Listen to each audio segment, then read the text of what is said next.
sa bawat pamilyang Pilipino. Syukran. Assalamualaikum warahmatullahi wabarakatuh. Madayaw, umayong adlaw kaninyong tanan. Magandang araw sa inyong lahat. Good day to everyone. Ngayong ipinagdiriwang natin ang Indigenous Peoples Month at ika-28 taon ng Indigenous Peoples Rights Act o IPRA, ating kilalanin ang walang kapantay na ambag ng ating mga katutubong mamamayan sa pangangalaga ng ating kalikasan, pagpapayaman ng ating kultura at pagpapalago sa karunungan ng ating bansa. Ang kanilang pamana ng dunong at tradisyon ay patuloy na nagbibigay ng lakas at pagkakakilanlan sa atin bilang mga Pilipino.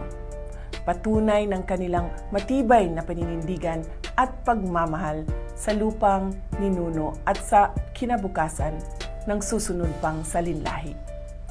Naway patuloy nating pahalagahan, pangalagaan at parangalan ang kanilang mga karapatan at kultura. Sama-sama nating itaguyod ang makatarungan at inklusibong pag-unlad kung saan ang bawat katutubong Pilipino ay nabubuhay ng may dangal, kalayaan at sapat na suporta para sa pamahalaan at komunidad.